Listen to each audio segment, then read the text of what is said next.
KnockBack, the retro and nostalgia podcast, is brought to you by, well, you. If you want to learn how to support our show, go to patreon.com/laststandmedia.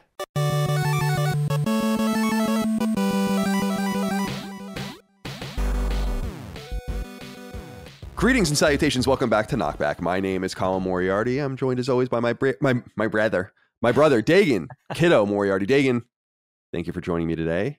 How are you? Colin, poison my fish heads, Moriarty. Yes. I purposely don't think of them before we start. So it's just whatever pops in my head. Pie May. Column May. Crane style. Crane style. How's life now? Dig, you had said that I had asked how you were, and you said you had something to share. I don't know. I want to proudly relate my morning to you. But you know what? We could be real here on KnockBack. I want to brag. Please. If that's okay. Please. With your permission. Yeah, I absolutely, I'll allow that. Thank you. Here's how my morning went. This is pretty phenomenal, even by continuously phenomenal Dagan standards, right? Lilia has dance in the morning on Saturday. She has like 6 or 7 dance classes throughout the week. Very committed dancer. I think I've spoken to that on the show before, including the Saturday morning dance class, which is, let's be honest, kind of a damper on a Saturday morning. She has to be there at 10:15. We got to give ourselves 20 minutes to get there. But she's give her credit. Give this kid props. She's 14. She's very committed to her dance. This is one of her competition teams. So this is like an extra special class during the week. So I try to make that hour that she's going to be in there as productive as possible. So oftentimes lately on Saturday morning, I'll go food shopping after I drop her off. But I'm on the clock. I have an hour to get done. So I drop her off today, get there a minute early. So I'm pulling into the parking lot at 10:14. Quick drop off, shoot out to the food store, which is like a mile and a half away, say. Roads are super congested. Parking lot of the supermarket is super crowded. Is it one giant? Of those crazy mornings right in the burbs. Is it Get giant? In there, Kyle. Giant yep. Food stores. Yeah. I don't usually go to this giant, but since it's close to dance, it works out on a Saturday morning if I'm in an extra productive mood. There's times I just sit there and just research for the show or something like that, or draw. But today I felt like a little extra energetic. Get over there, $250 food shopping, not full cart, including actually. Usually it's kind of easy. I kind of cheat. I know exactly what I need. I'm always taking inventory during the week, so I get in there, no list. I know my regular haunts, right? Wow, yeah, okay, sure. But today it was tricky because Helene was like, "I'm going to make chili, so you got to get all the chili ingredients." So we had that on top of everything else. Fill the cart. It's like, over the top of the cart, big food shopping. Make a battlefield decision not to do self-checkout, right? I have to go to the one to find the line, find the cashier that looks like they're up to the task. You know what I mean? That's always a hard thing to vet somebody just by eye. But teenage boy, not always the best choice. But this kid looked responsible. Okay. Get to him, get done. Dude, I'm pulling back in the dance parking lot. Now, in the interim, I'm panicking a little bit. Like, Lil, I'm going to be a little late, which I warned her about that I might be. But I wasn't. Pulling back in the dance parking lot at 11:14, exactly an hour after I pulled into that parking lot. Kyle, I mean, there are very few men, women, or children that could have pulled that task off, I feel like.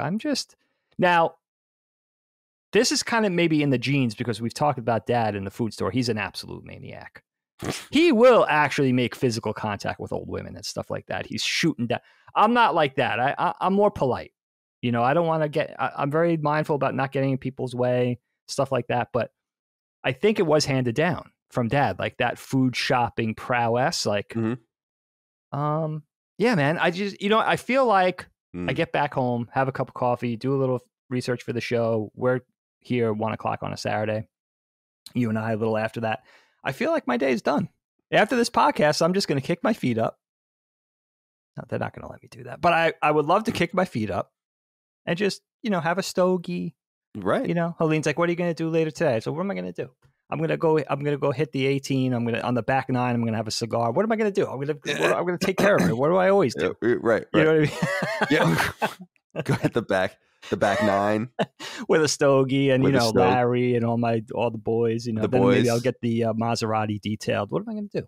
And you come out of the car and they say, uh-oh, here comes trouble. And you look at them and you say, who let this guy out of the house?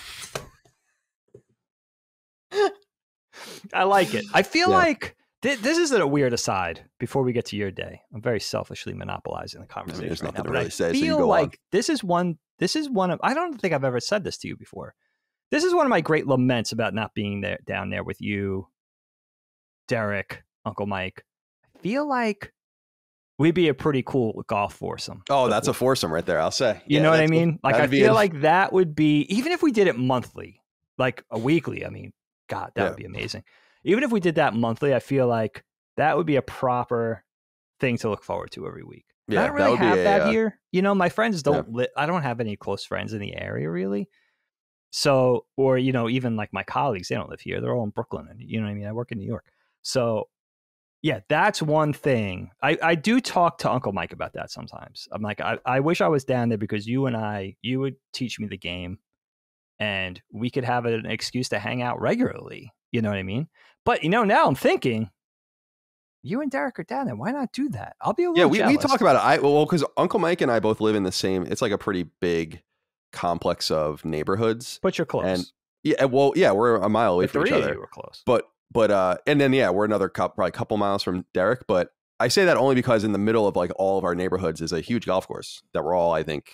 That's right. I think we might be members of as far as our, because you HOA live there or something.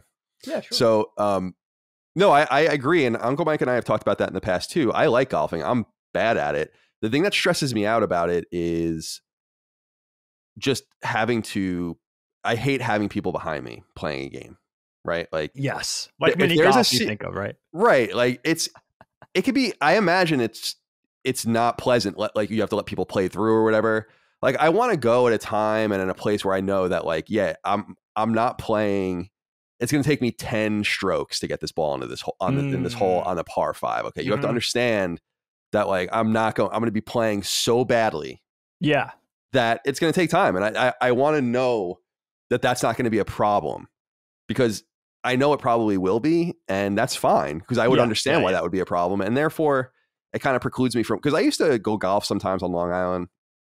I've talked about how my friend Cody's dad was a lefty, so it was perfect because I could use someone's left-handed clubs because no one's left-handed. Like it's so annoying. For some reason, we find lefties all the time in baseball, but they're not so rare, but much rarer.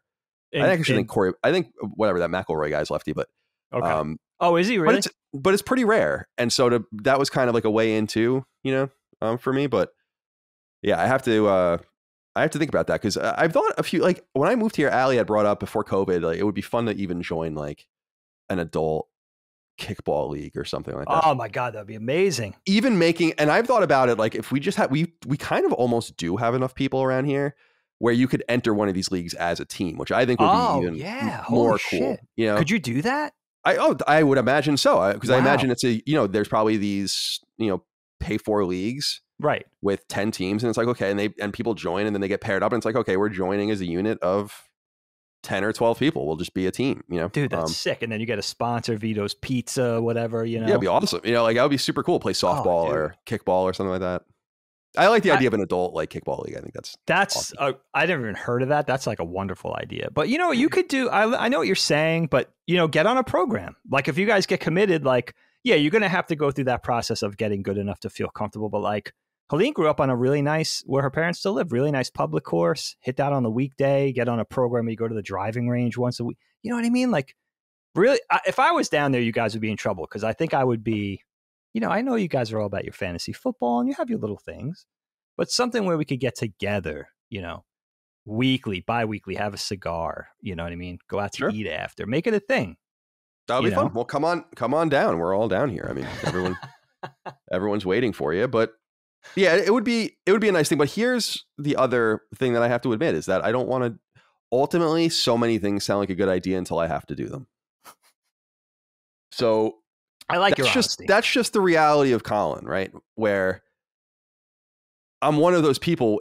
Not so much with family because I don't really care. I don't even bother making friends. In fact, Mike and I were having a conversation the other day where I'm like, the reality is I have a few people in my life that I'm not related to that I really love and that I'm close with.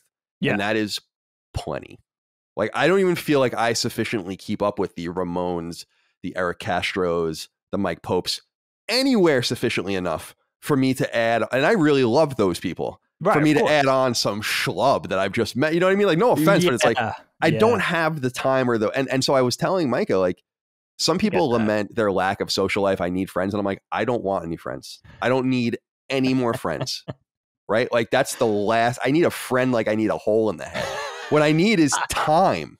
Time, you know, to dedicate to the people that I already love.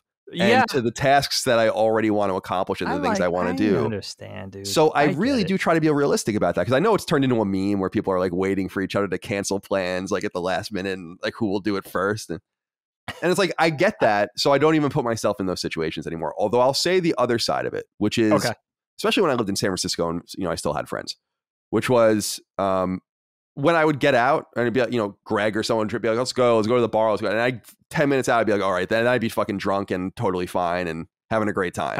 So I also must admit that the adage that I never regret going to what I'm doing or doing what I'm doing is also true. So it's a little bit of like 6 of one, half dozen of the other, as far as I'm concerned. I get it. But I really am of the mind where like, oh, I meet new people and stuff. I don't want to fucking meet new people. Are you kidding me? That sounds like the worst thing ever. Right. How do I build this into my already congested infrastructure? Yeah, like, I'll meet new people. Yeah, I'll meet new people. Great. Thanks. Anyway, sounds like you had a good Saturday. I'm very productive already. Dad's here, so he's there now. What? Dig, I gotta call you out on the carpet here. Okay, please. You gotta please call don't dad. Actually. You gotta call your dad. You gotta call your dad.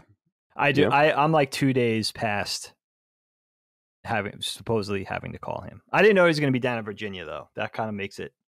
Well, it doesn't really change anything, does it? It's got a cell phone. It really doesn't mean anything at all. But doesn't mean anything. But you know, it's so interesting because we're a big enough family where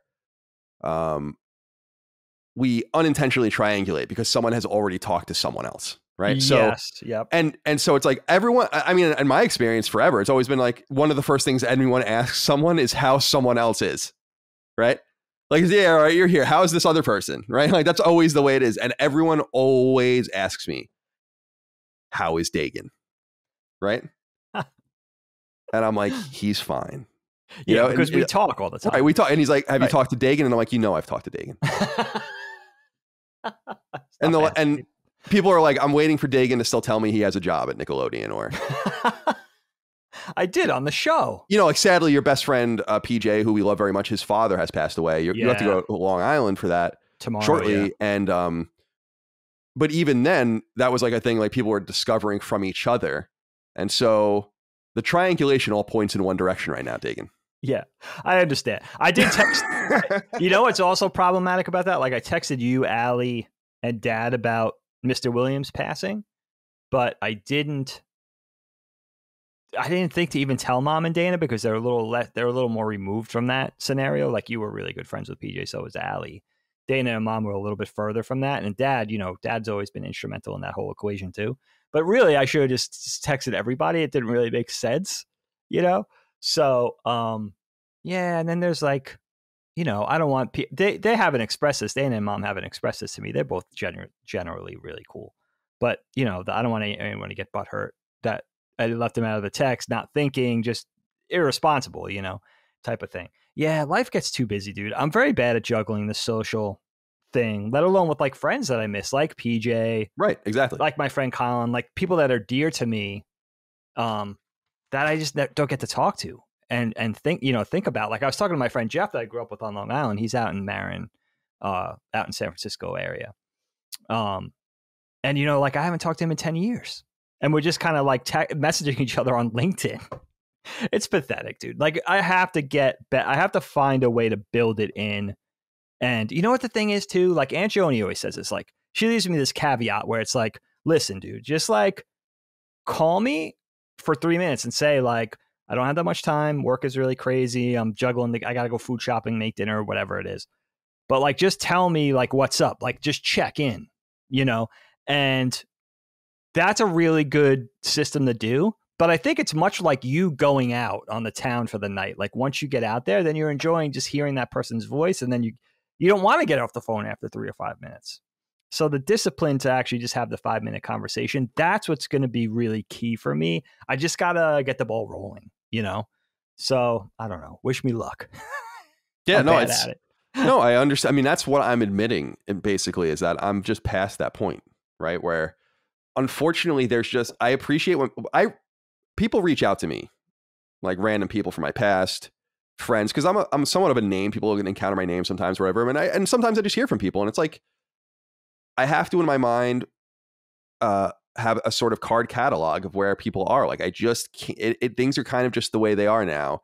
I'm 37. I'm not going to have a new best friend. Ramon's my best friend. That's just the way it is. Like, when Ramon was here. You don't think it could happen? No, I think it's probably impossible. I mean, I've encountered people in my past, like my good friend Nate in San Francisco. He was like my really good friend in San Francisco, right? Ramon was my really good friend in Boston. Mike was my really good friend in Long Island. And my experience, there's like one person in each of these places that you really can take with you, you know? Yeah. It's like, I feel, because I've always in some way been jealous of people with these big circles. And I've lamented many times that I've never felt like I really belonged to something. But at the same time, I look at some of this stuff and I'm like, how does anyone adequately, this all must be very surface level. And if it is, then what's even the point? And that's kind of my honest, maybe too candid take, where there's some people that I care about that I think are great, but it's like, you have to understand, we don't have the time, the discipline, the wherewithal to do this, right? Yeah. A person that creeps into my life is like, you've gone over some hurdles. Like, you definitely. I hear that. That definitely speaks to me in a lot of ways, for sure. I can relate. I'm also a workaholic, right? You are. I know you are too, and so that I've gotten a lot better about that. I'm not as bad as I used to be. You got more, but balance, it's still bad. No, it is, and you value your sort of Colin time. You know what I mean? You really value that time just to yourself, to unwind, to decompress, and me too. And I think that's another thing into the equation. It's like we'd rather do that. There's this maybe even a 60-40, who knows, maybe even 90-10 ratio, where it's like you'd rather do that than engage in the social stuff, you know? So definitely. You know. Also, I'll say that and talking about, you know, the tier in which people kind of come in. I said Dad's here this weekend. Our nephew Declan turned 16, so Dad came down here for his birthday. Yeah, and we're all getting together for that, and it's gonna be great. It's a big occasion. That's why he's here. But he just this goes in the other direction, because he's one of the people where, like, he called me on Wednesday and was like, "I'm gonna come down. Can I stay with you for 2 days?" Now, there's the amount of people that can do that to me you can count them on one hand. Yeah, the amount of people that I would let do that. Yeah, like. But he happened to be one of those people where, like, he was like, really was like, "I'm sorry," you know. I'm like, that's really not a problem, you know. Right. That's not. But I couldn't imagine like someone pulling that shit on me, you know. That wasn't in that circle. He's one. Yeah, he's in that very, very, very. What do you call it? Closely held. There. It's an intimate circle. Exclusive. Exclusive. Sure. He's got exclusive member privileges, you know, type of thing. Get him in there. Where is he? Where is the man? I don't know. Well, I woke up. You know, he's gone when I woke up. So he's somewhere. You know, he's out and about. He's on the prowl. Is he with tonight. Nancy, or is he by himself? No, he's by himself. By himself. Okay. Dad comes here and just kind of floats about, does whatever he needs to do. He brought a lot of bagels, which I appreciate. By night, man. Did he? Oh, that's good. That was, you know, he always does. He loves doing his thing. He loves his mystery. He loves his intrigue. He loves it.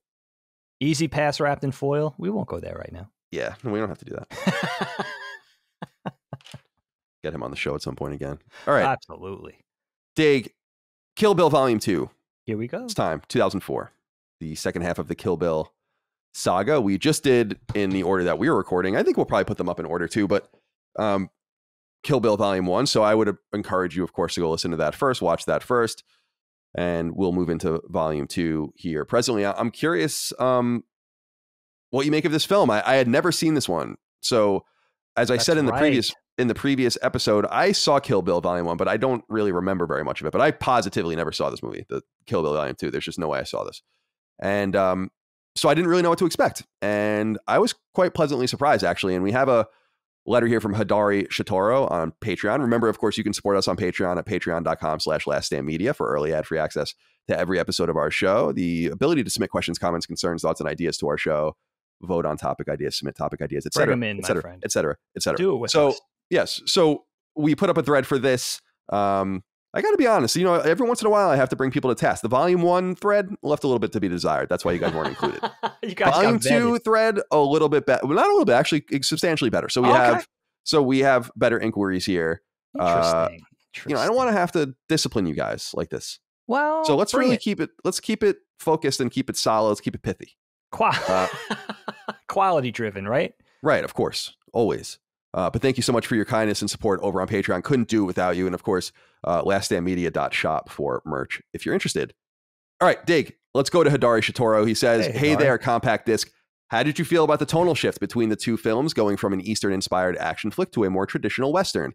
I have a friend of mine who didn't care for part 1, but was all over part 2 because of the change in feel. I personally adore both equally. Keep on punching that coffin. So I must say, I like this volume 2 better than volume 1 myself. Oh, interesting. And I'm surprised in some way that they were one movie. I know that they probably had to edit things just so, and obviously wrap things up and then restart them and all that. So it's not going to be quite this linear path that maybe they had originally envisioned, but these movies do feel very distinct. And I wonder if it was a 4-hour gods and generals type film, or Braveheart or whatever, or Lord of the Rings, like one of these movies that just takes forever, would it have really been worth sitting there for 4 hours? And the answer is, I don't really know, because they just don't even seem like they obviously belong together, but they don't seem like they're the same. And I was really smitten by that. In fact, I wrote in my notes, there's no violence at all for 26 minutes of any consequence. And I would argue, and I said this to Micah, I was like, the movie's obviously rated R and it would be rated R, but if you removed 30 seconds of this movie, it's probably wouldn't even be rated R, it's not that bad. And that's neither here nor there, because I don't cringe at blood and all that. I don't care about any of that, but I don't really feel like violence is the be all end all either of storytelling. And to see Tarantino more readily flex the other side of his creative muscle, I think was welcome. So I personally like the change in feel.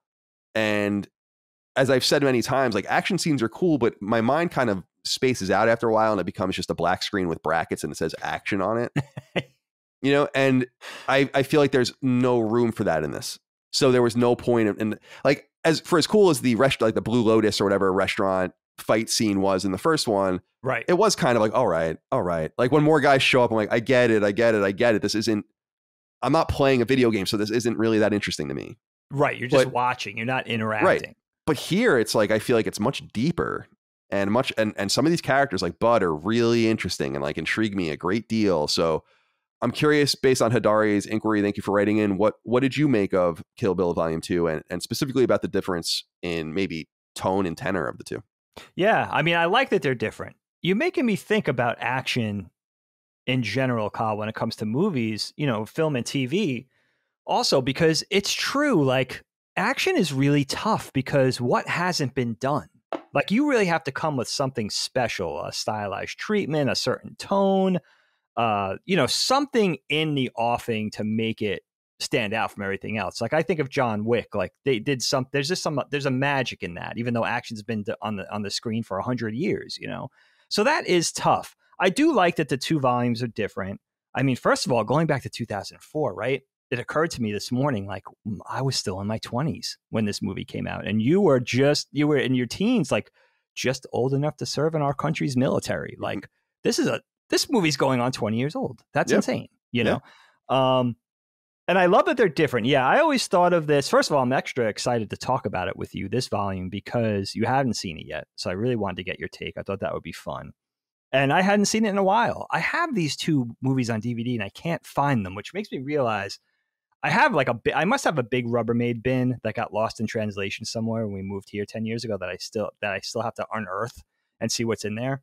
But yeah, I always thought of this one as, I love this movie, but I always thought of it as the slightly more story-driven, maybe a little more cerebral, obviously a little less action-packed, more talk and dialogue and exposition-driven, chapter or, volume of this story. Less fighting and a little more story and a little more thriller, I would say. A little more straight up action and a little more thriller type scenario. A lot of uncomfortable stuff in this film to watch. And, you know, a few fighting things, a few set piece things, but it's not really about the action this time. And I wonder, like, it is interesting to think about. I read about, it's so weird to talk about Harvey Weinstein now, but you know, he was obviously behind, you know, Miramax and behind this movie and a big, you know, played a big part in this. But I read something that was interesting, not surprising, but interesting, that he was always up filmmakers' asses. It's probably not the best.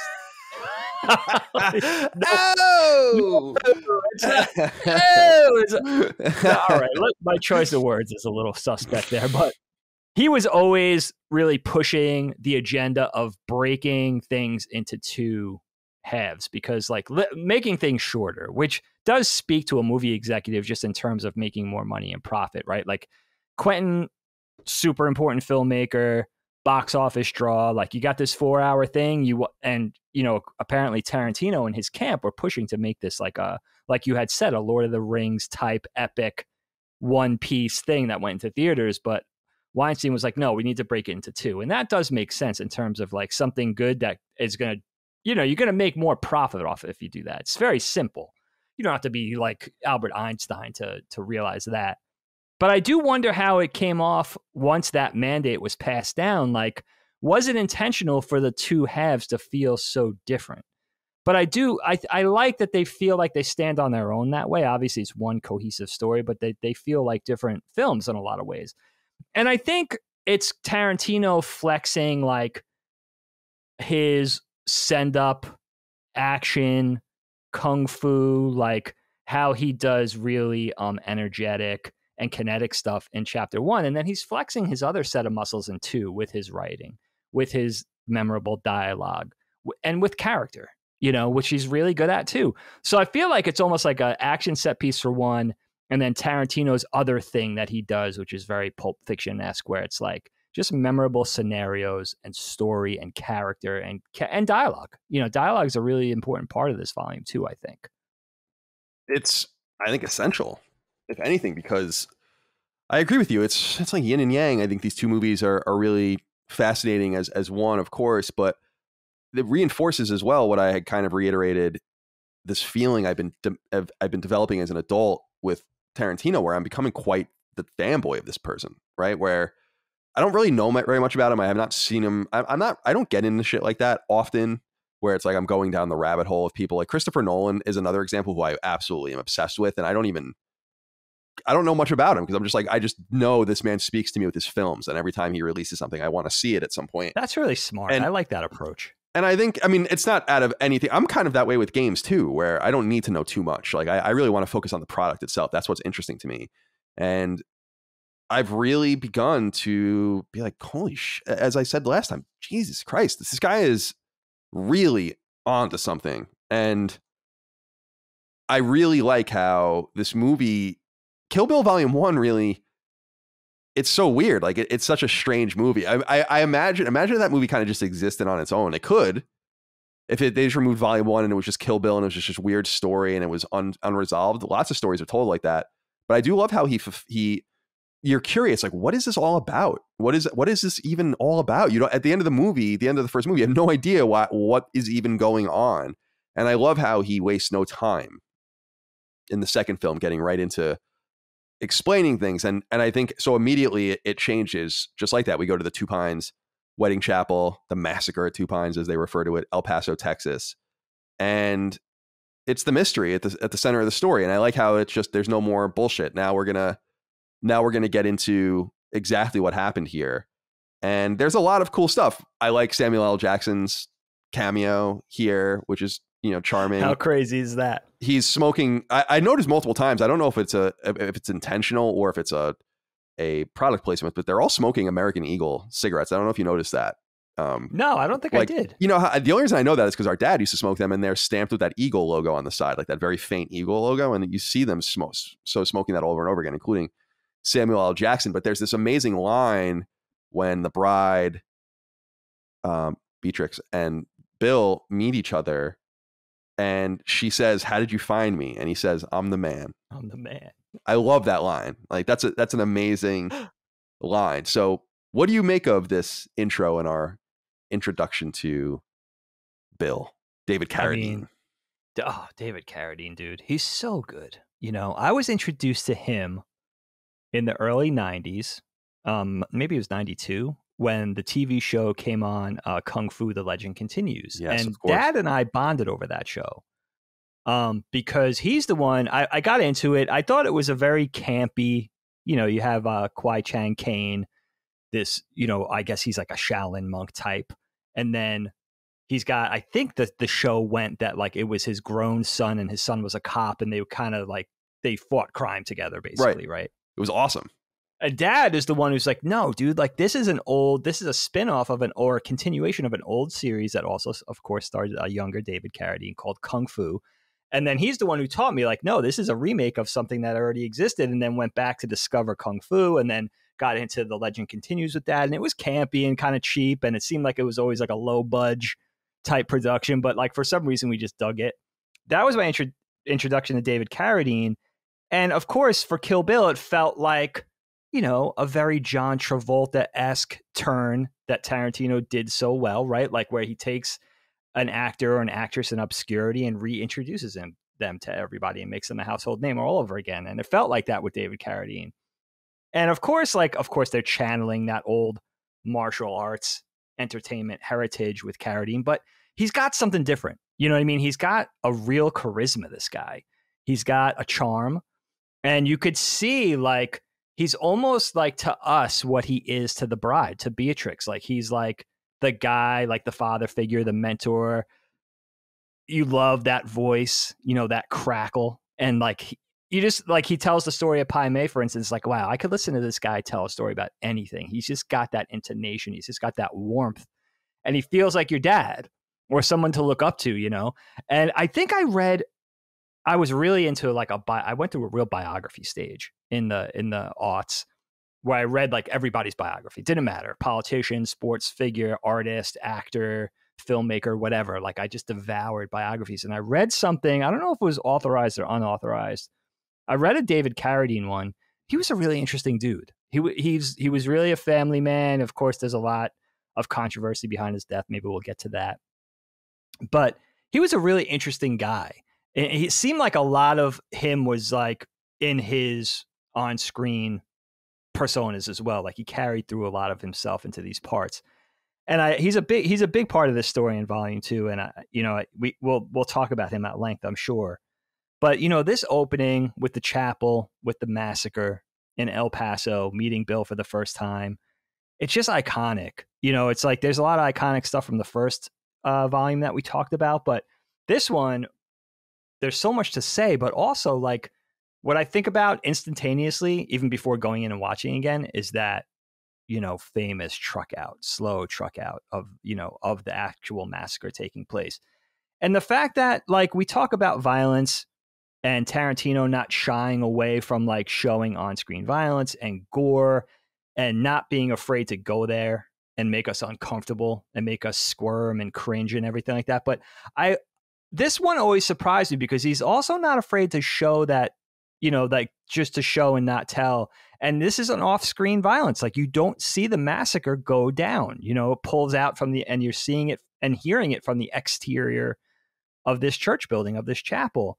And it makes you realize he is a really skillful filmmaker. He's not just about the exploitation. He could do other things too. He does a little bit of everything. And, I wondered too, like with Kill Bill Volume 1, like, did you wonder where Sam Jackson was? Because he's like, you know, the De Niro to Scorsese, right? He's the guy like you expect to pop up in every Tarantino joint. So there was no way we were getting out of this story without seeing him pop up as the. It's cool too because as like the pianist or whatever. It's cool because I guess the only way you would infer that is in the first one. They're like, you know, they even killed I think they say the colored piano player or something like that. Right.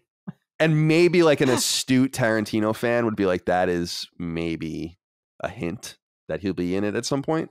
And I'm not saying because he's the only black man, but of course he's the most iconic black man associated with this by far. So Sam Jackson, Mace Windu, man. The other thing is I love about the character that he's like, it takes a very Tarantino turn where he's like, you know, I was a four top. I was like part of the gang, like cool in the gang. Like he says he would, what do you call that? A beat musician? Not a beat musician. What do you A call session that? musician or a Like he would, when the guys would come to town, he'd be doing pickup, like keyboards or bass when they performed or whatever. So long as they came through Texas, he was part of that. Like I even wonder, like, was that a Sam Jackson note that he put in there? It seems like very cool and like a very Sam Jackson-ish thing to put in there, like the purple lightsaber, right? Like, right. Oh no, we can make this character even cooler, you know?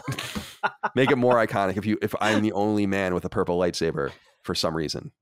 And yeah, it is. You could imagine, I would imagine Tarantino is very exacting, so this probably doesn't happen, but you could imagine a relationship occurring with an actor like that where he's like, let me just do my thing here. It's a cameo. It's like one scene, right? Like, yeah, I'll read the get script. Paid enormous sums of money. Right. And just we'll to show your face. We'll make this happen, like in a way that is best for the film. Because you have to wonder, like, when an actor works with a creator over and over again, they start to maybe understand even better what works for the films than in some way than the writer and director. I'd be interested to know more about those relationships, how those, if it's an active or a passive relationship, right? Yeah, that's true. Like that, because they must go to each other, be shared, right? Because they must go to each other for a reason. It's not like Samuel L. Jackson doesn't have he's working with like a dearth of people to work with. He can do whatever he wants. So whatever like the fact that they're attracted to each other, there must be some sort of synergistic reason. Point. But so we learn. I like Uma Thurman in these scenes because, again, it reminds me of the scene in Okinawa in the first one where you see her in a more bubbly, and they go into it. It's like she's playing a different character. She's playing someone else. It's not her. That's not naturally her. And I like how Bill gets into that later, but it, again, shows her range. Like, it's almost unsettling how normal the scene is because you only see the Two Pines Chapel in the first one with all the bodies and the death and the stories and the scene they show over and over again of him shooting her in the head. And but it actually starts out quite normal. And I enjoyed that. I liked the idea of the dress rehearsal. I thought it was cute to say, like, why are you wearing, because it answers some questions. It's like, why are you wearing a wedding dress? I thought that too when they were like, oh, we're rehearsing. I was like, why the fuck is she wearing a wedding dress? Right. And I like how they like leave no stone unturned, which of course is clever. Is clever, but I also thought it was a little weird when Bill shows up. They're like practically like making out. You know, it's like a little strange. And he's her dad. Yeah, exactly. Right. That's what I'm saying. Right. So it's like it's a little weird, but nonetheless shows the range. What did you think of Uma Thurman as the film got going and we got to see her back? It's a great point, man, to start with that with her, because it really shows her acting chops. We see her action chops in Volume 1. We see that whole thing where she swings into Okinawa and she's playing the gaijin and she's like, you know, playing like the ditzy blonde American tourist thing, like. And now you see real Uma Thurman. You know what I love about this scene, man? It's really it's great character building stuff. We see Bill show up on the scene, and he says to her, like, I'm not here because like I'm stalking you. Like I was stalking who I thought you were dead, and I'm stalking your killers to get, you know, to exact vengeance. Like I was looking for the people that supposedly killed you. Then when I get on the scene and I get close, I find out you're very much alive. Not only that, but you got a bun in the oven and you're getting married to some other dude. So he's not happy. And I love when she first hears him playing the flute outside, she already knows it's him without seeing. And there's fear there, dude. She's like, what? She knows who Bill is. You know, Bill is a father figure. He's a lover, but he's also obviously a dangerous guy, obviously. And she's seen what he's capable of. They have a history together. This movie goes into that. And she's afraid at first because she doesn't know what he's there for. And I love that they build that thing of like, almost like a parent and a child. Like, am I here to get like a hug, or am I here to get disciplined? And you see that fear in her face, man. It's awesome acting. A lot of subtlety and nuance with that. And then you're really on tenterhooks because you're really trying to see what he's about. And the more he says, you're hoping that he's there in good faith and he's there to support her. Not, you know, you don't know if he's there to, you know, you have no idea. You just know his reputation at this point. So it's really unsettling. And it's funny that it's really just a dialogue scene in broad daylight, you know, out in the desert. It seems kind of very unthreatening on its surface in a film that goes into a lot of unsettling stuff and anxiety and tension. that it starts with this conversation, and it almost has that same level of tension as being buried alive, as being, as this fight in the trailer, all this other stuff. And it starts with this very innocuous, seemingly very innocuous, but there's a lot of tension there. And, just really, this is what Tarantino's about, like just that character building, just through dialogue, just seeing the characters converse. It's beautiful, beautifully done. And I must say, I mean, we obviously brought up David Carradine already, but he's good, right? Like, he's really good in this role. Like, I don't know, because I liked Kung Fu as well. A Legend Continues. I never saw the original one from the 70s, but I agree with you. It was just sheer mid-90s camp, and I never really took it very seriously. I thought it was fun to watch, but I wasn't thinking about him as a serious person. And when I realized in the first movie, because you kind of hear him or whatever a few times and stuff, and I'm like, that's fucking David Carradine. I don't think I even really realized it, and so I was eager to see how it would play out. And you know what the flute thing reminded me of was Proto Man for some reason. Like this almost sonic announcement that you're like there somewhere, right?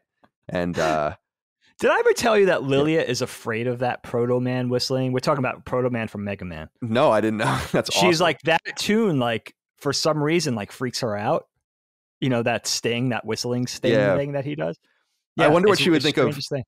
You probably don't remember this, but in Mega Man 5, the fake bad guy is Proto Man, but it's like a fake Proto Man. And I don't know if you remember it's really unsettling because when he appears, he's fake because he has like a whistle that is slightly different. And I wonder what she would think of that. That's like a really sinister sounding Proto Man whistle. Oh, that even worse. Yeah, like, and that they're like not the same. So, which I think is kind of neat.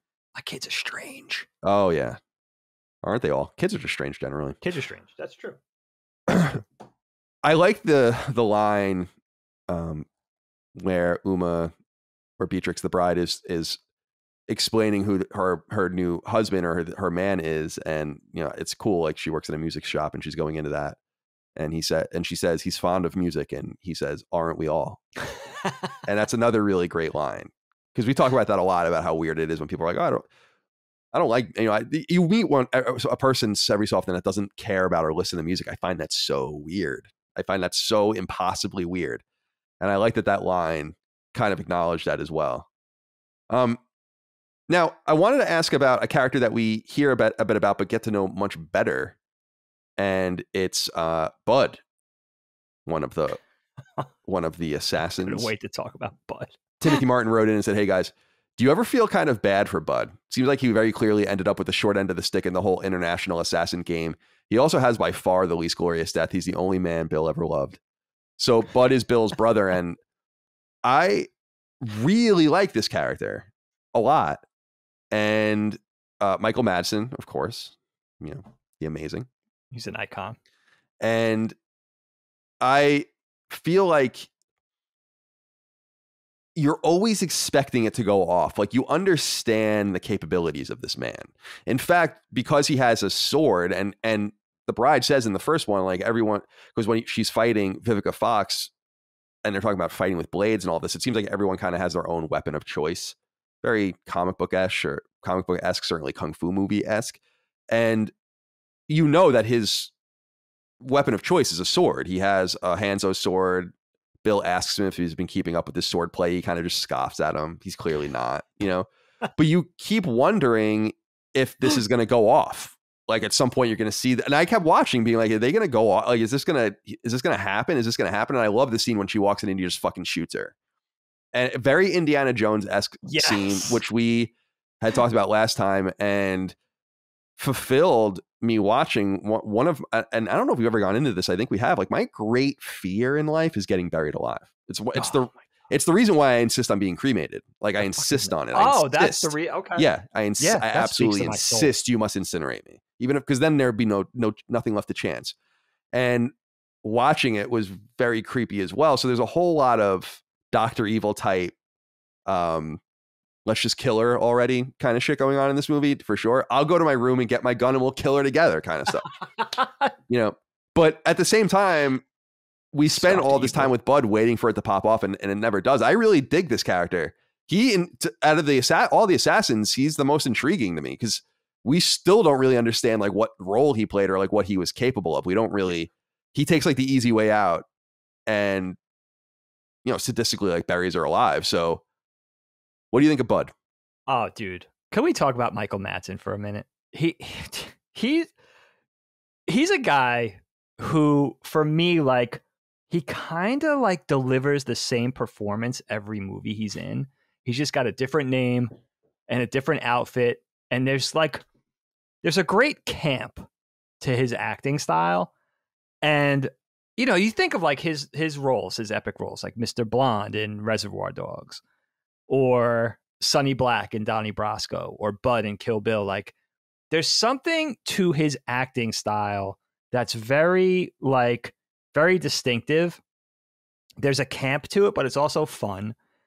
And, I love seeing him pop up because it's a really specific flavor. I think about, like, I don't know, maybe like he has like very similar to like a Tom Sizemore. Like, if you think of Tom Sizemore's performance in Heat, like, they have this like cool guy, like off the cuff, gangstery, like threatening, but impervious to being threatened thing going on with them, like comical and jovial a little bit, like a very specific acting style that's kind of a rare breed thing that like only those two dudes could deliver. But I want to start by talking about what you mentioned, like the fact of like this guy is part of the deadly Viper assassination squad, right? And he's a hitman like the rest of these cats that you see that are very like athletic and martial arts driven and the swordplay and everything. And the fact that Bill mentions he was like a swordsman and a martial artist himself, he's like this hick living out in the desert in some trailer, working at some 2-bit titty bar where nobody ever goes as a bouncer, like the worst, like very Big Lebowski dude-esque, like lazy. They intimate that he's an alcoholic, like just like rabid underachiever, right? First of all, I don't know whether to be angry or whether to be happy that we don't get to see Michael Madsen doing, swordplay on screen. That would be a really weird look, but I'm almost mad at Tarantino for not doing it. Yeah, I wanted to see it. I wanted to see it. You know what I mean? Like, I need to see this. Right. Like this shit kicker dude, like fighting with a Hattori Hanzo sword that's just as proficient as like an L or a Beatrix, type of thing. But also there's a great thing in his performance in this movie that I have to put up there. It's brilliant.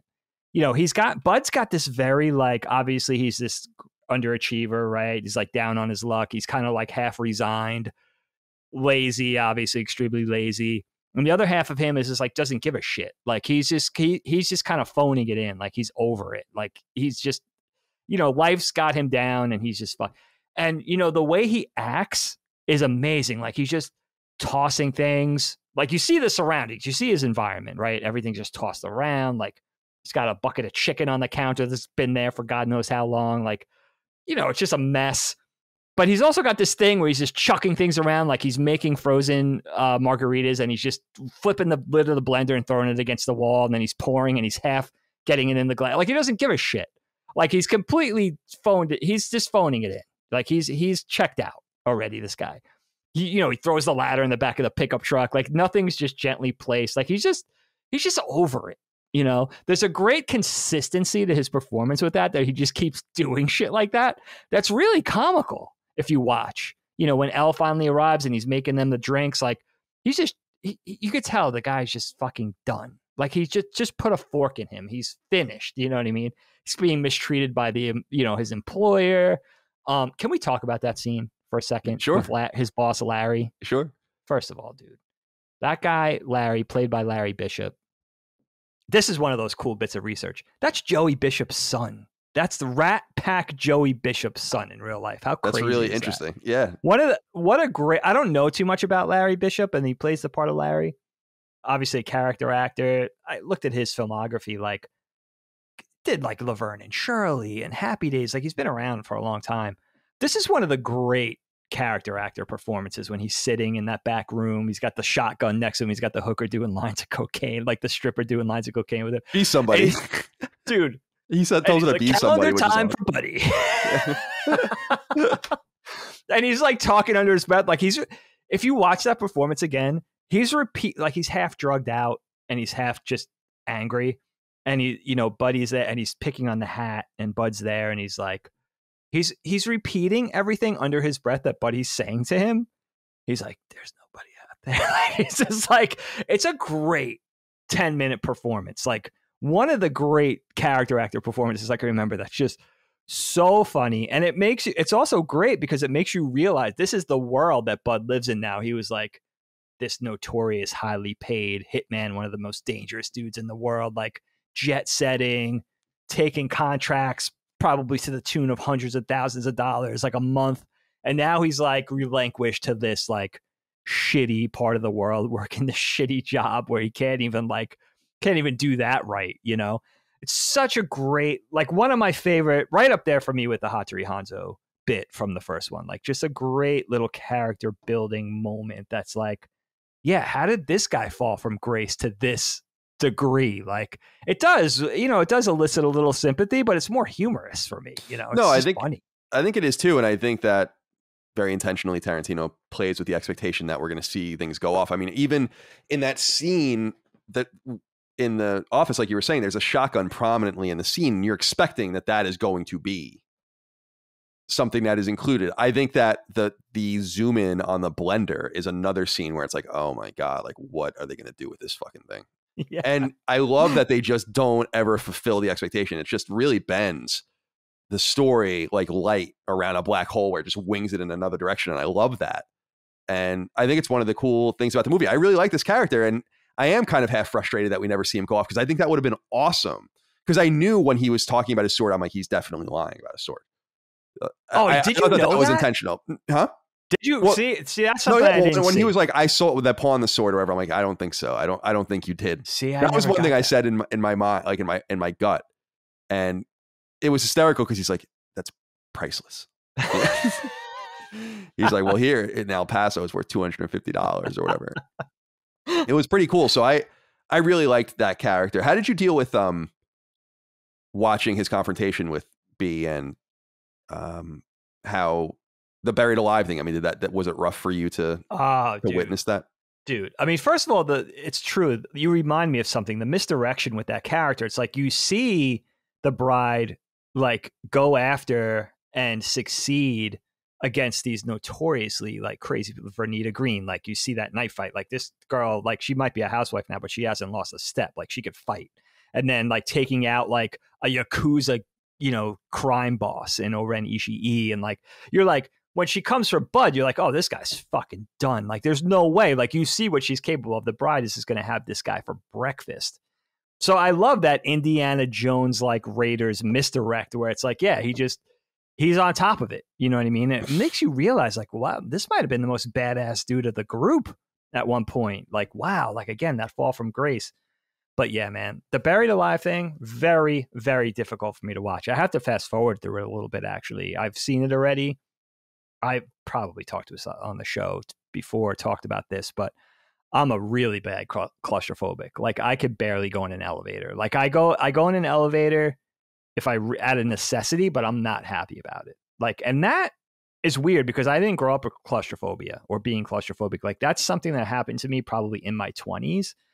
So yeah, again, the nightmare, a lot of people could probably speak to this, right? Like the nightmare of being buried alive is just like unthinkable.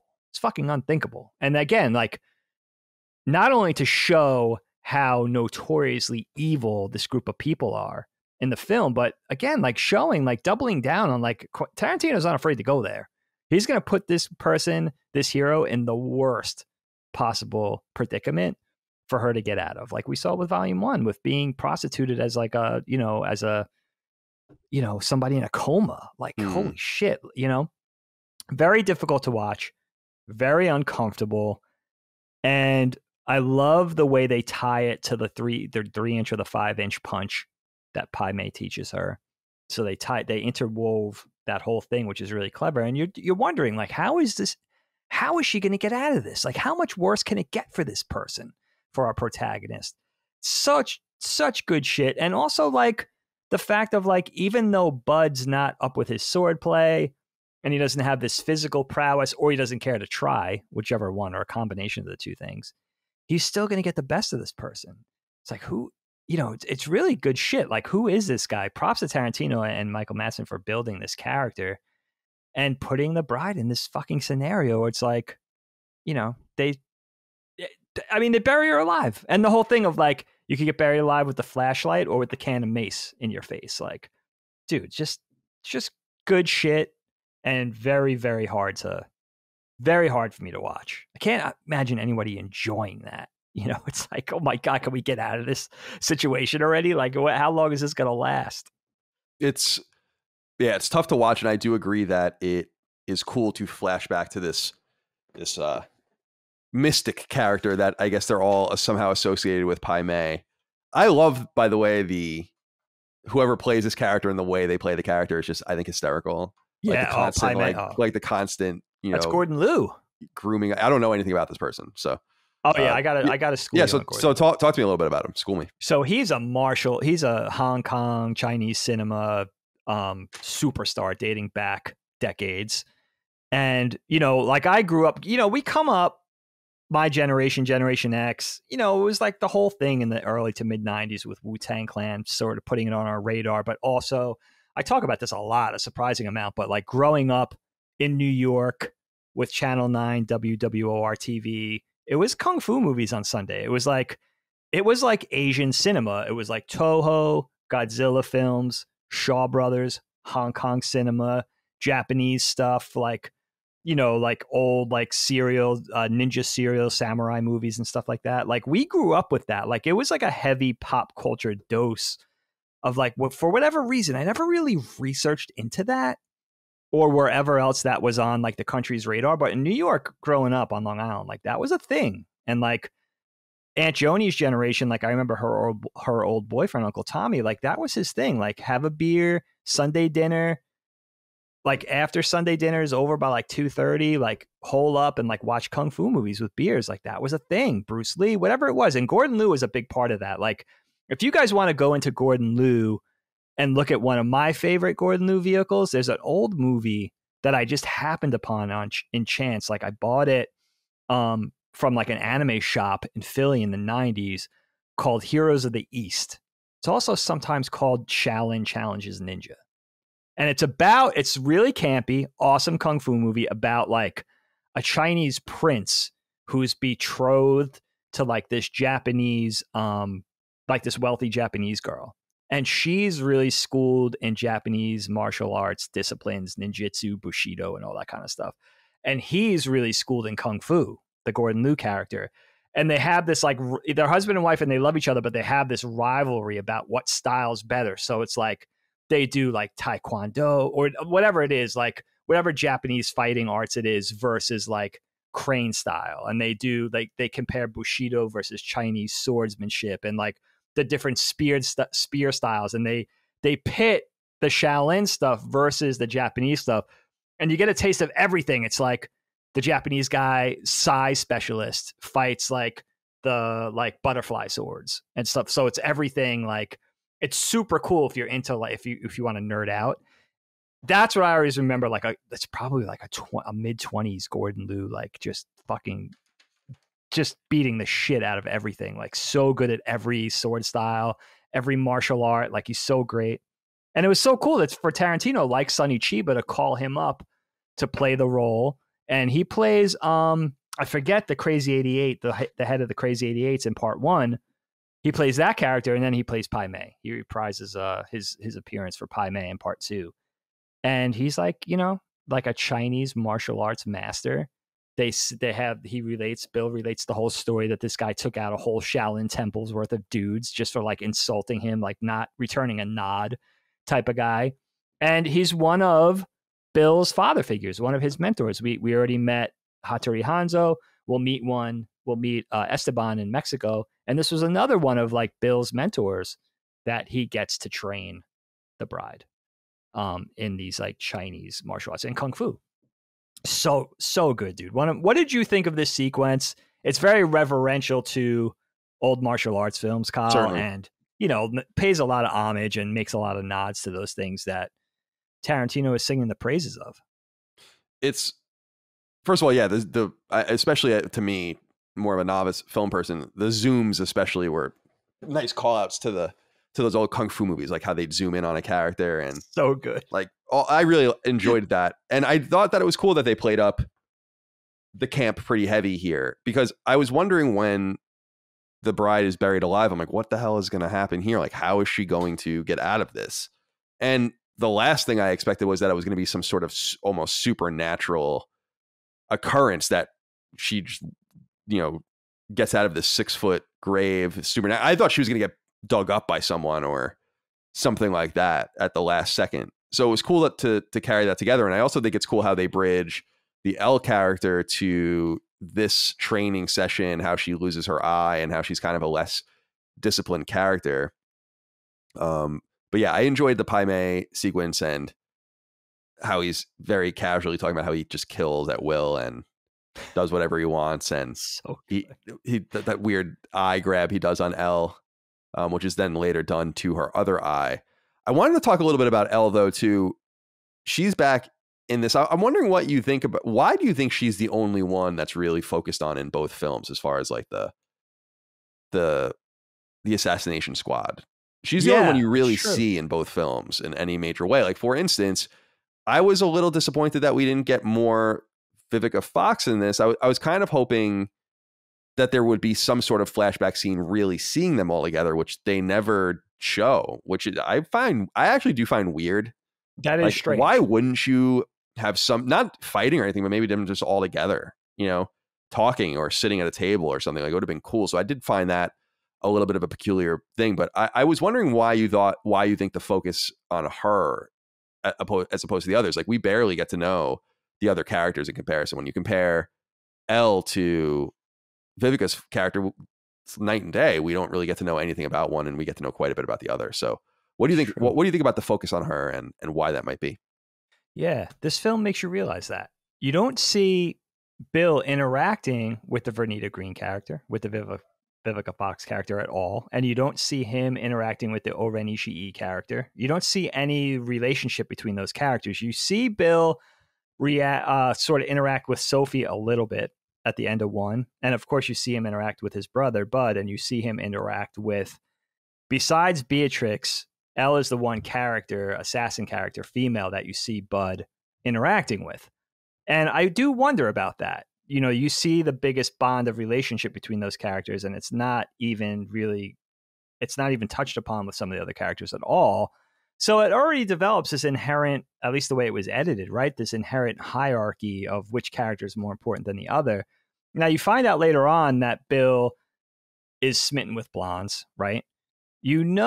Pretty much, you're not really too sure. I was thinking about this, Kyle, like the Vernita character and the O-Ren Ishii character, I'm not sure if they had any sort of romantic ties to Bill, but the Beatrix, the Elle character, and the Sophie character all have some sort of a romantic relationship with Bill. Just the way they interact, there's like a tenderness there for the interactions we see, and some sort of sexual tension and all that kind of stuff.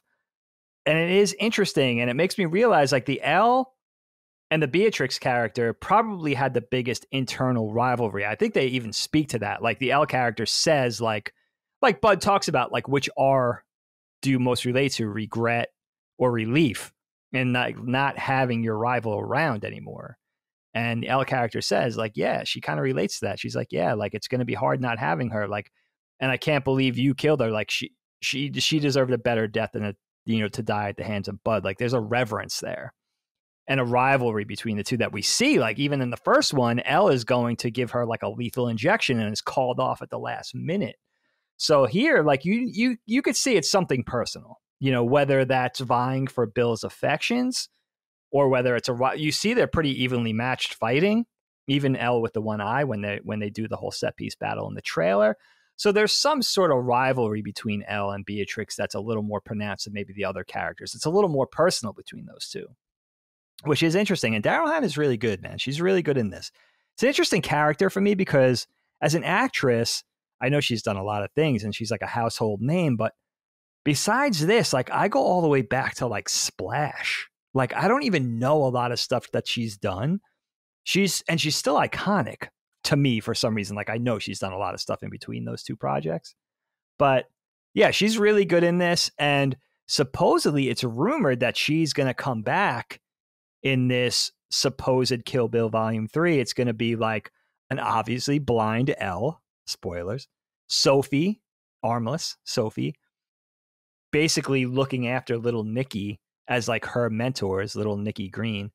And it's going to be them, like that set, the remainder of the Viper Assassination Squad versus Beatrix and BB, which is, dude, bring it. Like you got Maya Hawke. She's of age. We love her already in Stranger Things. We know she has the chops. Like it's Uma Thurman and Ethan Hawke's kid. Like I think this is it. Like even if Tarantino's like, I don't know if I want to end it on a franchise, like a sequel note, like do 11 movies. You know what I mean? But give us the Kill Bill 3. It's especially to bring something back after 20 years. That's rarely done. It's already like, that's already newsworthy. So even if it sucks, like we're going to watch it. My hope is that if that does happen, that it is not doesn't take the place of a movie that do two more. You know, you got to do. I think you have to do. If he really is going to hold to that, I really do feel like it's imperative he ends on something like his opus, like an original piece. You have. What do you think that could be?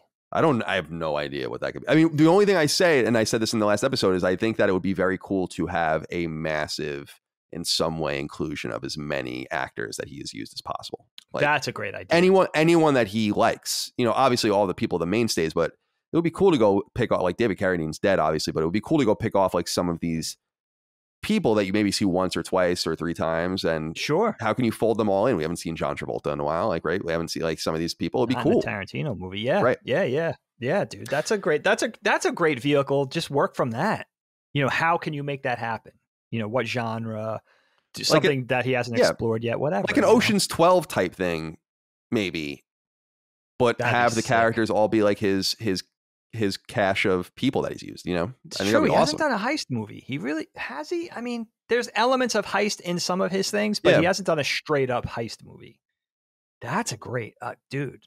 He'd be great for that job. I mean, imagine Uma Thurman and John Travolta and Samuel L. Jackson. Sam Jackson. Yeah, it'd be awesome. Michael Madsen. Right.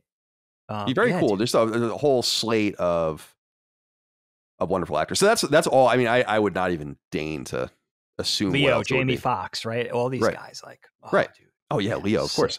So yeah, it would be great, and I would be excited about that. But I think I would like to see more Kill Bill as well. I mean, but what's interesting is that I feel like the questions that remain for me are not things that have yet to happen, but things that have happened that we just didn't understand.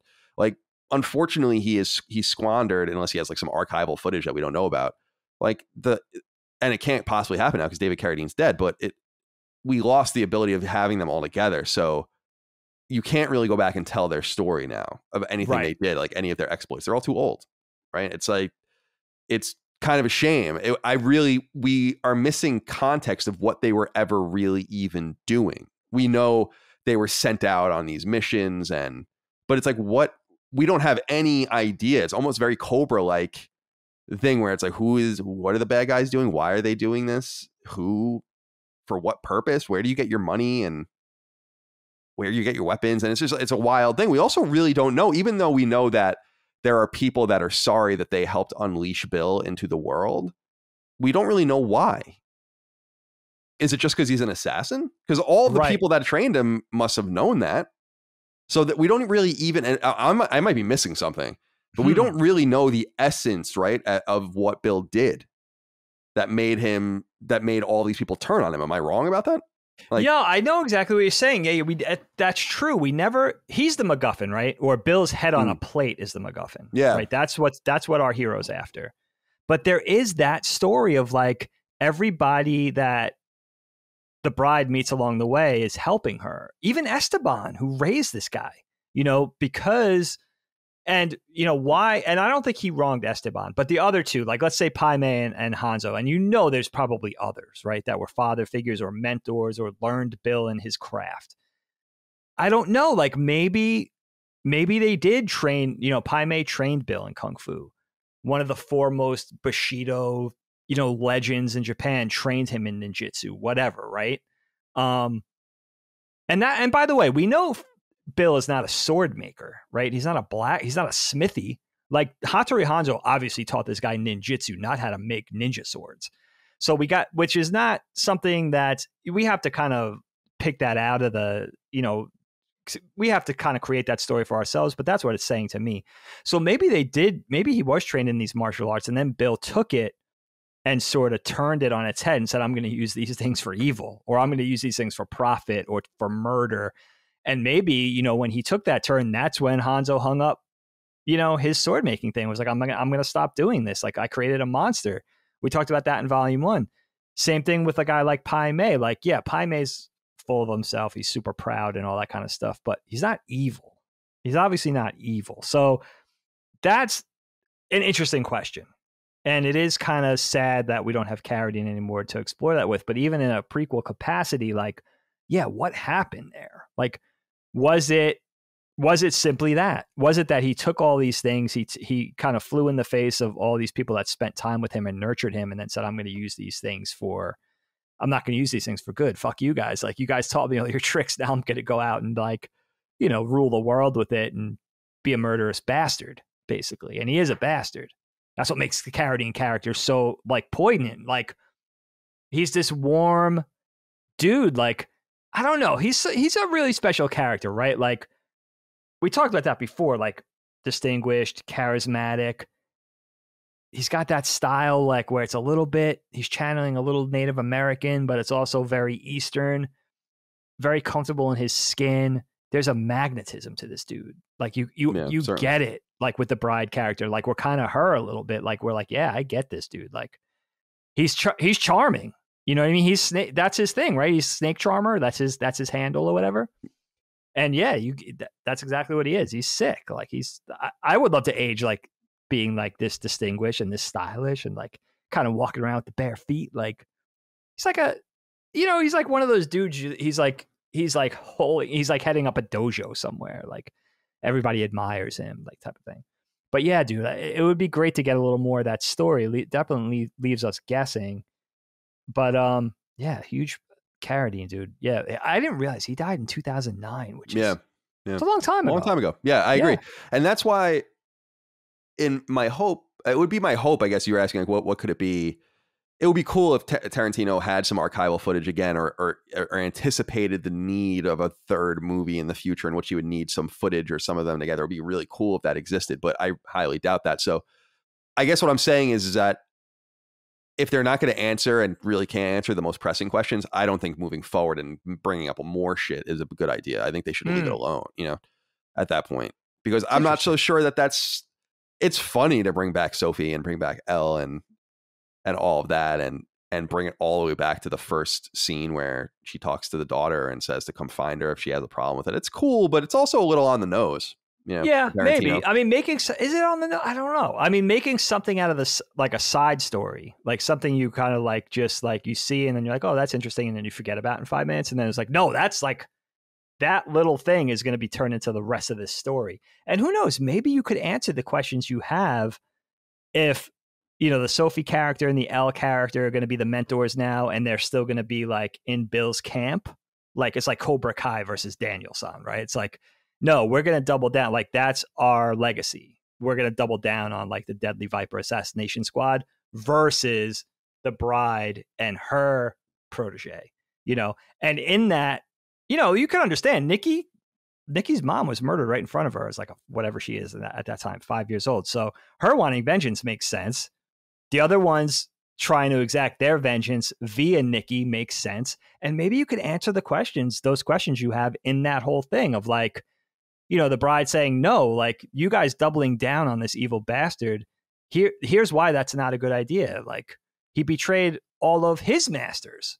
You know what I mean? So, and here's why. Here's what exactly happened, and maybe you even get some of those other mentors in there. I don't know who that would be, but, besides Esteban, besides Pai Mei, besides Hattori Hanzo, maybe you get the rest of, like, the father figures in there, which would be kind of a cool thing too. Like, who else taught this guy all their trade secrets, and then he betrays, who knows what else you could incorporate in there. Maybe you get Jet Li in there.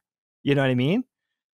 What do you make of we had brought up, that would be cool. We had brought up earlier about the almost supernatural way that Beatrix gets out of her grave. Now, there is all sorts of really supernatural stuff in the two movies, so it's not really that surprising. But what do you make of the kind of ungrounded nature of this film?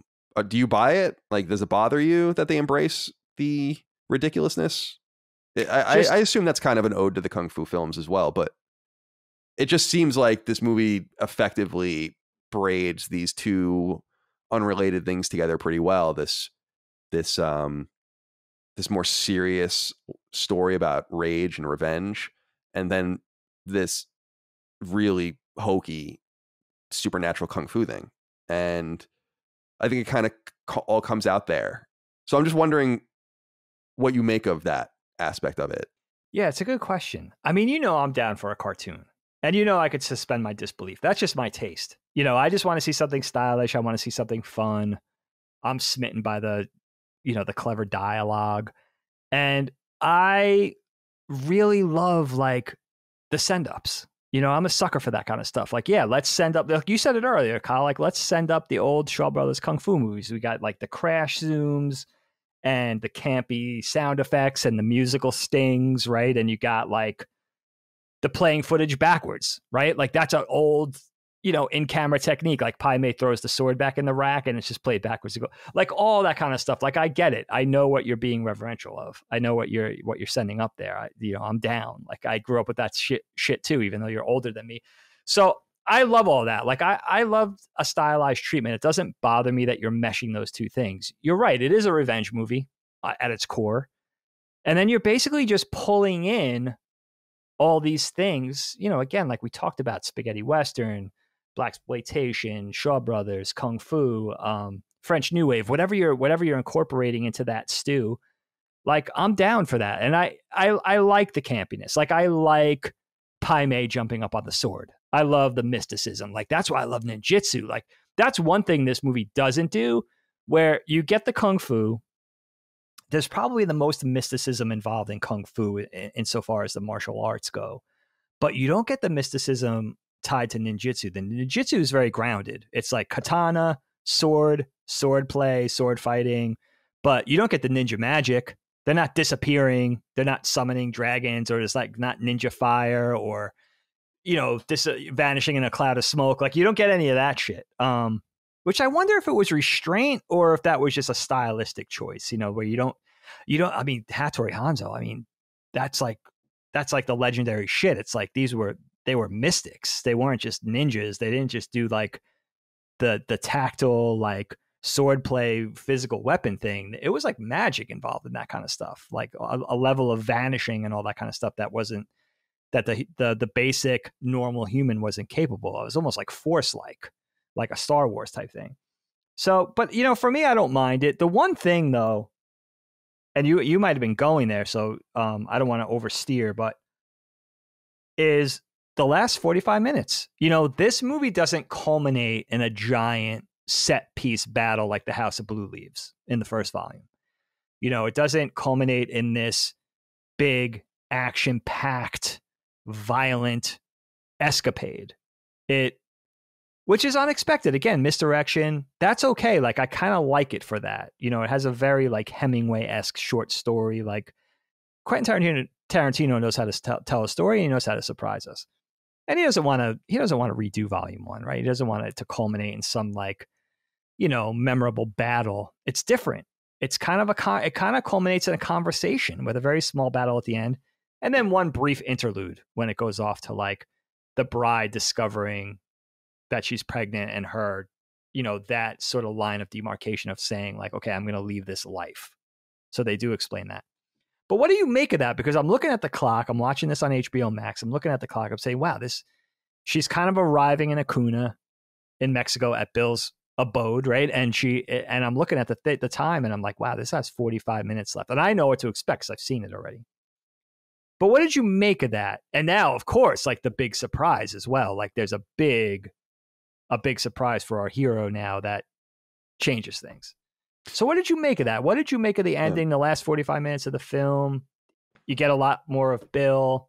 What was that a surprise for you?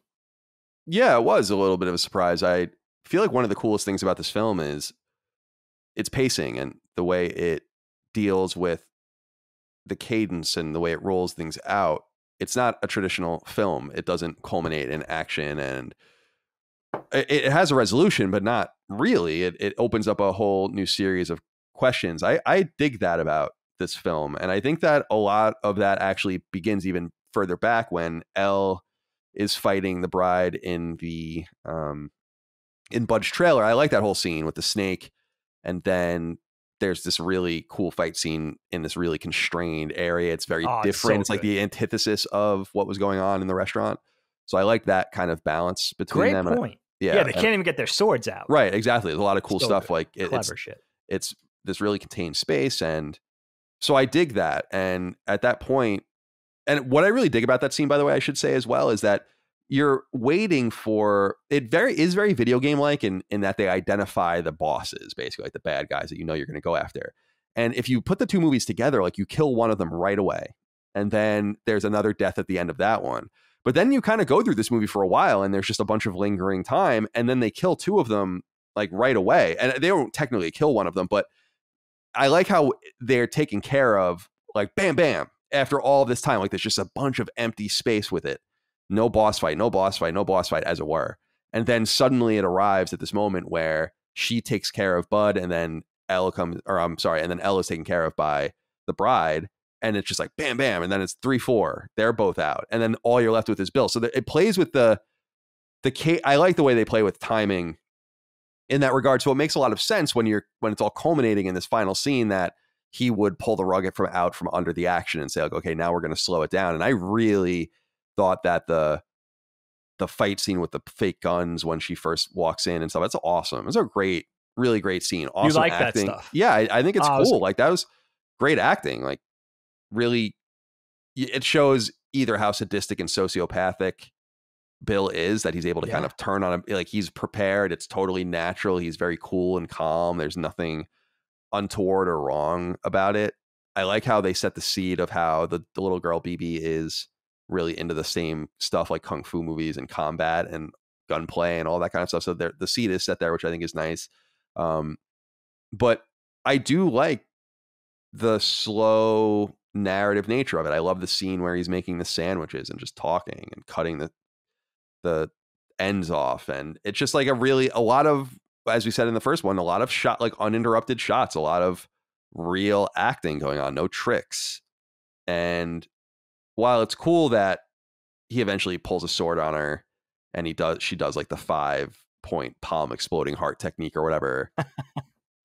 It's not, by the end of it, it's not really what we were watching for. And I would argue that when you put the two movies together, that in fact, I think the most boring, even though it's cool, the most boring part of the movie at the same time is the stuff that happens in that restaurant, because I think it's not truly what makes the movies interesting, I don't think.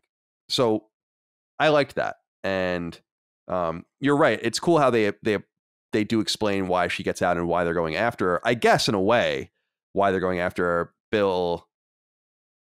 You know, it's Bill's kid. He seems to understand that and know that. I like how we meet a random another assassin that I guess works for someone else with a shotgun. I like how she says, not that I have to be at this range, but I'm a fucking surgeon with this shotgun. It's a great line. So like they're introducing like characters that have these like different weapons of choice and stuff, which I love that kind of stuff. But yeah, I dig it. I dig that it surpassed my expectations of what I thought the movie was going to end like, which I thought was going to be another one of those bracketed fight scene type movie. And it's nothing wrong with that, but it's just not what I'm particularly looking for. And I don't think it's also where he shines. So there's just so much less blood in this movie. There's less combat. Yeah. It's a much cleaner movie. And I think it's cool from that regard, personally. Yeah. What did you make of that end scene with the dart and the truth serum and all the weird? It gets a little weird, but it's weird. It is unexpected. And I like it for that. I mean, the popcorn guy, video game guy in me kind of wants to see everything resolve in like a big battle. But, you know, you got to remember as a filmmaker, you know, you want to follow up with something different. And it is smart to do something different and resolve the entire story, not just this volume, but the entire story with a different treatment.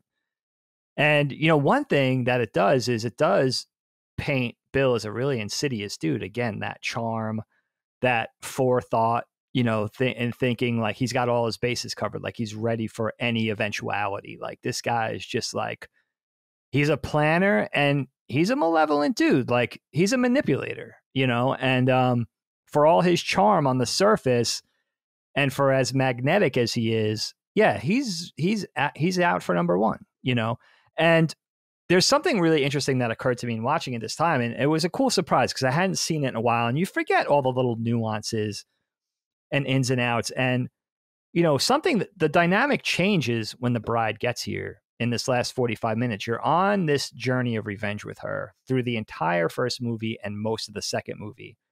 And she's just like this relentless ball of vengeance, unstoppable. Her entire being is committed to getting her revenge, and she'll stop at nothing. And don't forget, she's up against some of the most dangerous people in this world, in this universe, right? Like it's almost suicidal, right? It's like, I'm going to stop there. I have nothing to live for anyway. I'm going to roll through like a ball of lightning and just take out as many people as I can. And there's no bigger scene than her facing down Oren and her crazy 88 in Japan, in Tokyo, than that thing. Like she's as murderous as it gets, and maybe even willing to sacrifice life and limb to that end, obviously, right? Like she's crazed.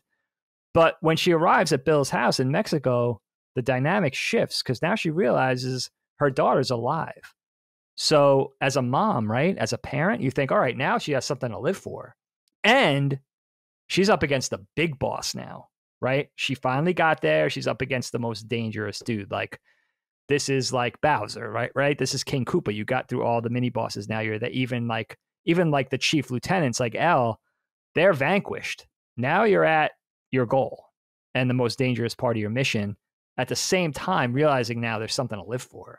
Oh shit, right? This is everything this was everything fueling her revenge, Not just that she was wronged, but mostly the fact that her daughter was robbed of her, right?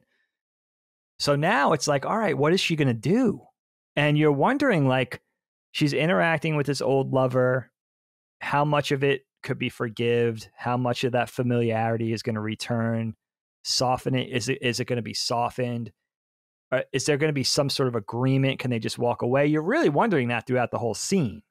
Like, how much of it is going to culminate in an actual duel? And then you realize a certain way in that, no, she's fucking, they might be softening, having a conversation. It might be cute, nostalgic and all that kind of stuff, but this dude's dead and she's committed to that idea, and he better defend himself. Like he's notorious for taking care of himself. He better bring it.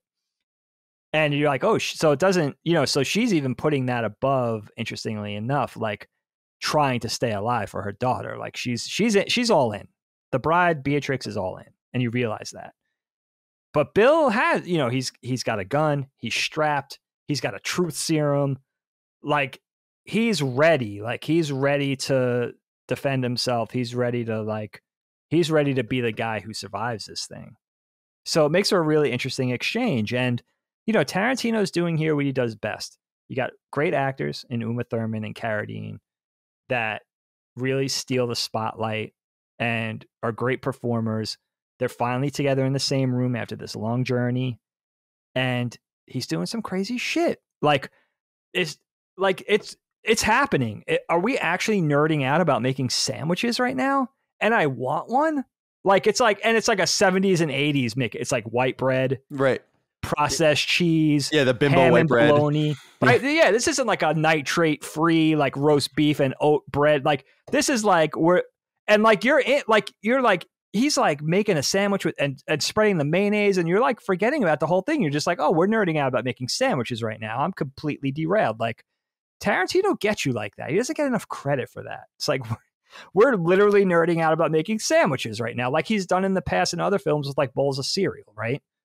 And so you got all that going on, which is really enjoyable and important to note, I think. And then, of course, you have the interlude with cutting away to this scene where the bride is on this contract, somewhere in foreign lands, and she realizes, like, I don't want this life anymore. And it paints the whole picture of why she's trying to escape from Bill, why she's trying to escape the life and be more domesticated and just work at a record store and be married to some dude and be a mom and leave this life of like, you know, riches basically, you know. And in the beginning of the movie, you wonder like, okay, like how much do I relate to Bill here? He's wronged too. Like even though he keeps this like, he keeps like a harem basically, he did love this woman and she did leave unasked for and stuff like that. And there is part of him and he's hurt by it. And he, as he says, he overreacts, but also you see her side now of like why this all went down. But also what I love about that little cutaway, the Karen Kim sequence and the Chow contract and all that kind of stuff is that you realize this is a world of like spy versus spy. Like this is like this crazy clandestine fictional world of like assassin versus assassin. And I would love to get like more of that. Like there's this crazy underworld going on here that we just get a glimpse of, like we just get a little taste of. And that was cool too. And it gives you an idea of like, not just the riches that she's walking away from, but it kind of makes you sympathize as a parent. Like, yeah, okay, you don't want to live like this. As a parent, like where your life's on the line, morning, noon, and night. So you get a little bit of each one of those things in the 45 minutes. And then, of course, culminating in the bride revealing a lot of reveals in this last hour, you know, revealing that Pai Mei has taught her this technique that he didn't teach any of his other pupils. The one thing, right? They say like a great master teaches like 99% of their tricks, but never 100, right? Because you want to be you want to stay the master. But apparently this guy, she found a real mentor, not only in Hattori Hanzo, but in Pai Mei, and that he taught her everything he knew. And at some point was murdered by L after the fact, poisoned by L.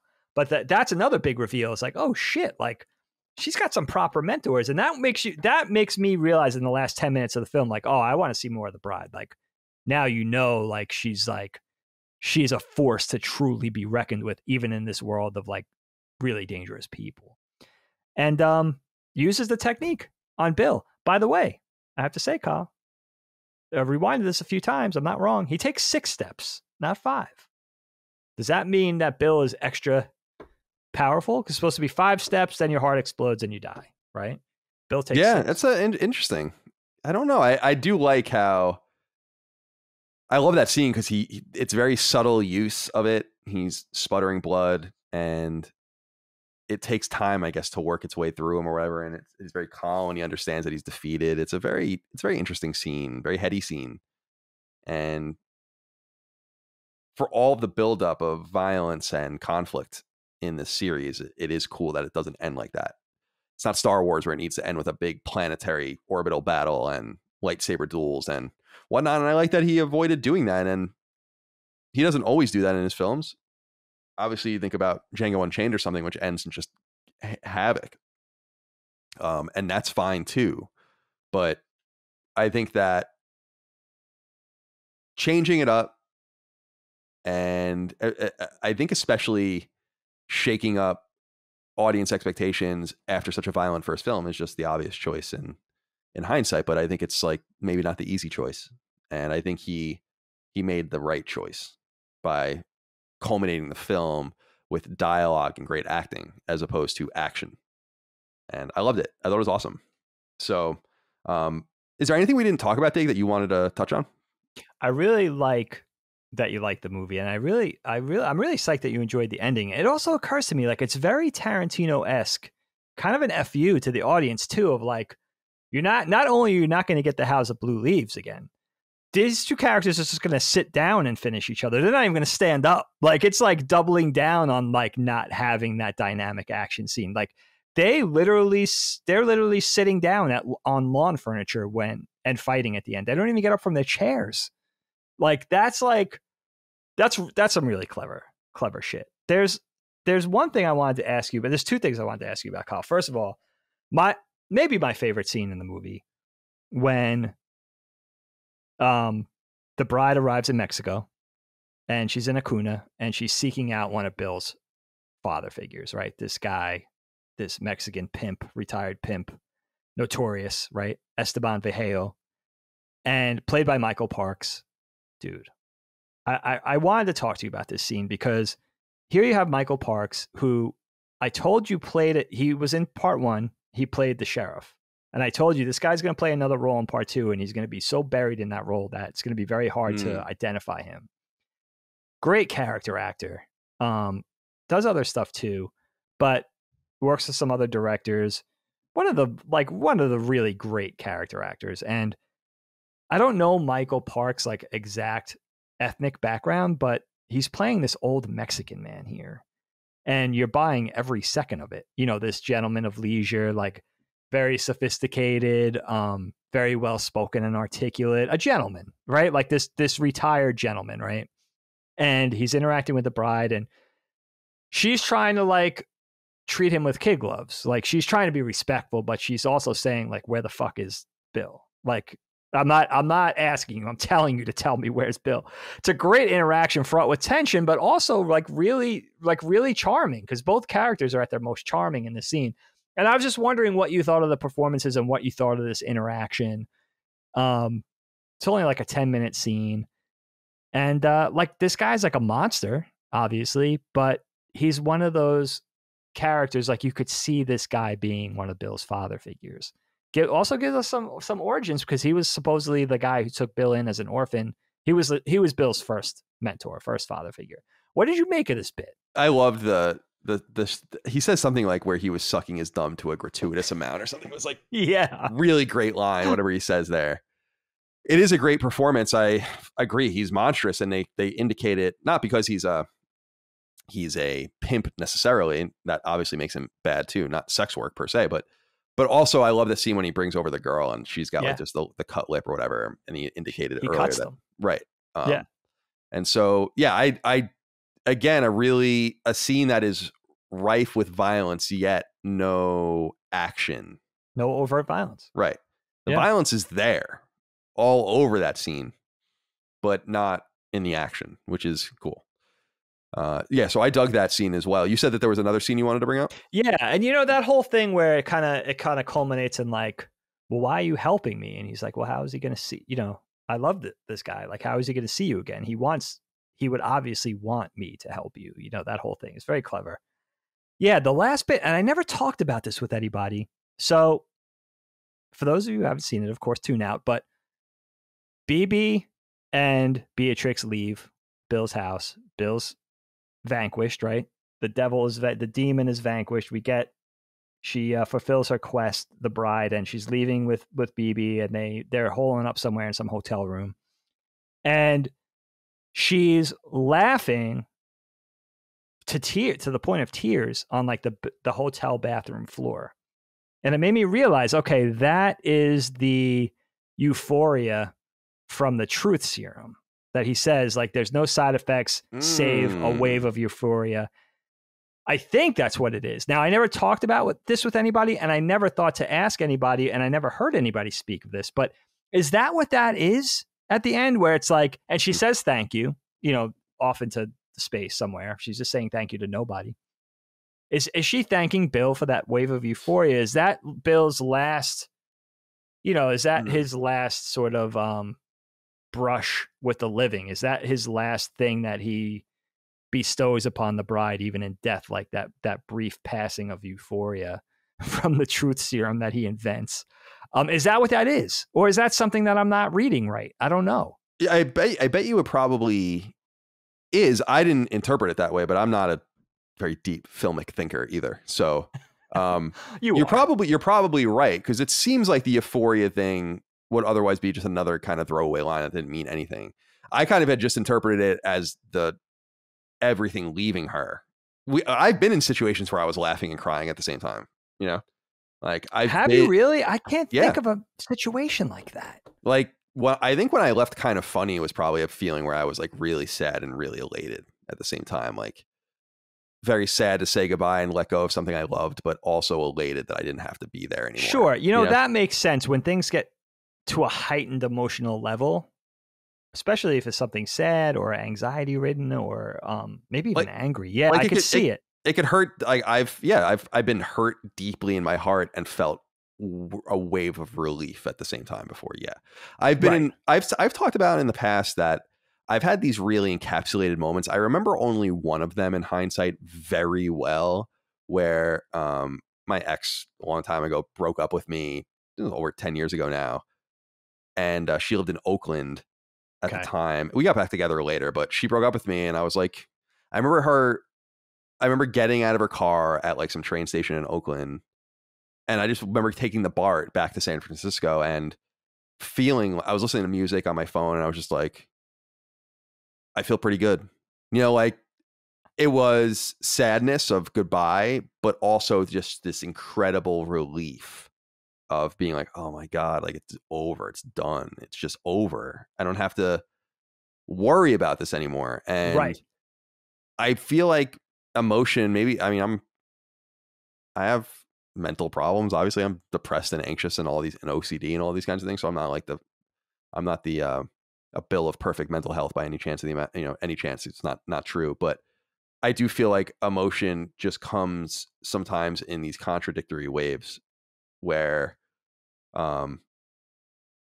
you can laugh until you cry. Like, that is some sort of like circular reaction, right? Yes. Yeah. Even if nothing sad is happening. So I don't know. I can relate just because I've been there a few times in my life where it's like these two conflicting things that shouldn't exist together do. And I just, you roll with it.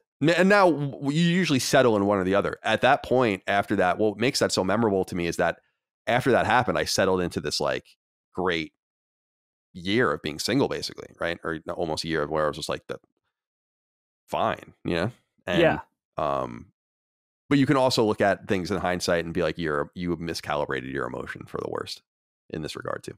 So it goes. It's interesting, man. I think that's a really articulate way to say it. Like, especially talking about just a weight off your shoulders. You can think about that with the bride character. She's in a coma for 4 years. She thinks her daughter's dead. Now she's finding out she's not dead. She finally vanquishes this evil dude that wronged her, and all of his, all his underlings, like everything she went through, being buried alive, being like shot in the tits with rock salt, like everything she's gone through on this mission, flying all over the world, traveling to take out these people, all the murder, all the revenge.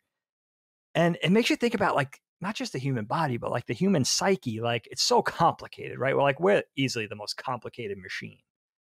So all these inherent areas that could go wrong, all the wires that could get crossed, like emotions getting mixed up, like you could definitely see that, like emotions changing to other emotions unexpectedly. But it's not surprising, when everything's so complicated in there anyway, if that makes sense. Yeah, I think it makes perfect sense, for sure. Which one? So Kyle, at the end of this, which one did you like better? Did you like Volume 1 better or Kill Bill Volume 2 better? I think I liked Volume 2 better, personally.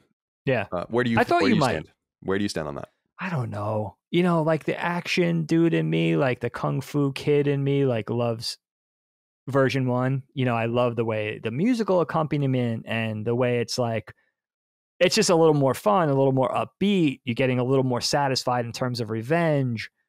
And this one's a little bit more, again, slower, cerebral. I love the dialogue. I love like some of the scenes, like the Esteban scene. Again, I love the Bud and Larry scene at the strip club. Like some really, like some of the best dialogue, some of the best acting, little pockets of acting that I could even think about, Tarantino or not, So it's a close call. I like number 1 just for the excitement and the memories of like having something so new, and Tarantino, again, like that unapologetic director who's like not afraid to pull in his influences and show them up front in all their glorious color, instead of saying like, yeah, I'm obviously influenced, but I'm trying to bury it in what I do. I don't want that to shine. I don't want the reference to shine through. That's his style. You know what I mean? And this is only his 4th movie, and going back to Volume 1, like, that was a new thing to drop on the world. So just channeling that excitement, 1 probably edges out 2 a little bit for me, but it's close. It's a close. Yeah. Oh, I can totally accept that. We do have one last inquiry here from Morris9, who says, hi, Colin and Dig. Tarantino sought to make a love letter to 70s kung fu flicks. Do you believe the series could be made today within the context of identity politics? Would there be an outcry about a white man making a kung fu film starring a white woman? Love the show. Have a great one. I think this is a really interesting exit question. My answer is that I think Tarantino is pretty immune to this stuff. because the bigger controversies with him, I remember specifically with Django, was just the flagrant use of the N-word in his movies. Right. He's always been like that since the 90s. I know it's uncomfortable for some people, but he doesn't care. So I can't imagine that he would give a flying fuck about that. But it might be different for others. I remember there were shit, wasn't there a what Ghost in the Shell movie that was starred like I think that was Scarlett Johansson or something like that, right? Was it Scarlett Johansson or something? You might be right. It might be Scarlett Johansson. Yeah. And people had a problem with that. So I think that, I think it's worth asking yourself that question. And I hate how my own instinct is kind of bucking into this too, because I was watching the show on Netflix, Midnight Mass, recently. It's a miniseries. It's good. I think it's a great idea. I don't think they know exactly what to do with it. I love Catholic horror. I know you do too. So it's cool from that regard. But one of the in watching by the way, before I even move on, there are some of these amazing Netflix series that are kind of flying under the radar. And I got to say, I don't watch it very often.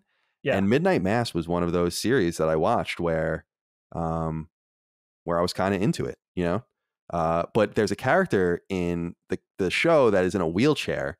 And I was talking now, I don't want to spoil anything, so I'm not going to spoil it. But I was making the assumption to Micah, I was like, that must be a disabled actress, because there's no way they would put someone in a wheelchair that wasn't disabled. Now, it's not true in the show, but that's like where my mind went, because I always make these assumptions that you can't, like, you know, a autistic person must be played by an autistic man. A trans woman must be played by a trans woman and stuff. And I'm like, I don't know. Like in PlayStation land where I exist, Ghost of Tsushima is a really great example of a game takes place in Japan. It's about Japanese people, full of Japanese people, no white people or black people or anything. And it was made in, you know, Washington State. And it's considered a wonderful game. Like, it's a very well-respected game in Japan.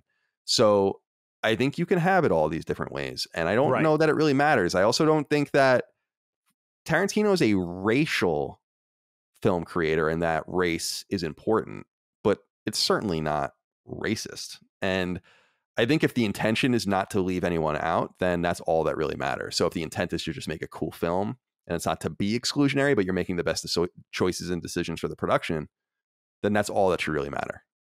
But I think the question is kind of moot, because I just think Tarantino happens to be one of the people where it wouldn't matter one way or the other. Yeah, that's a great point. He does almost seem immune. And I remember with Django, like, that fell more on Leo's shoulders, right? Like, he got more shit, oddly enough, like just being an actor in that, like, and even Jamie Foxx too. Like, I do remember those conversations. I mean, yeah, there's a great sensitivity nowadays in this, you know, in our politically correct environment. And some might say overly sensitive, whatever you think. But I think Colin's right. I think if it's done with authenticity and it's genuine, you know, like Tarantino always says, like, yeah, he pays homage to blaxploitation and black culture and R&B, or whether he's so inspired by Hong Kong cinema and all that kind of stuff. But he'll like cite, like, yeah, my mom, growing up with my mom, like my stepdad or her longtime boyfriend was black. Like, I was raised by a black man, that type of thing.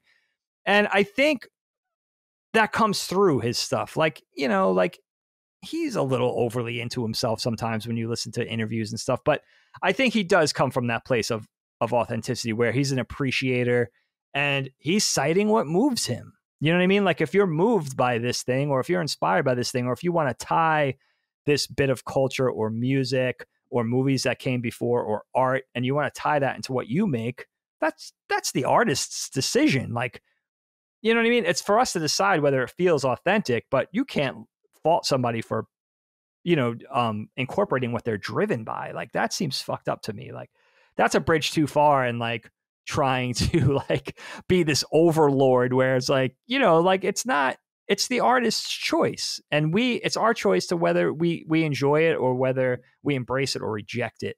But they have every right to do it, and we have every right to sort of vet it, right? To say like, okay, does that strike a chord with me, or does that seem fake, or does that seem authentic, or whatever, you know? That's art. You know what I mean? That's art. So you got to be able to you got to give people leave. You got to give artists, filmmakers, whatever, musicians, you got to give them leave to do their thing. And maybe lighten up a little bit. Yeah. Maybe. Maybe a little bit. It's a horse blanket. Yeah, I think people really need to lighten up. No doubt about it.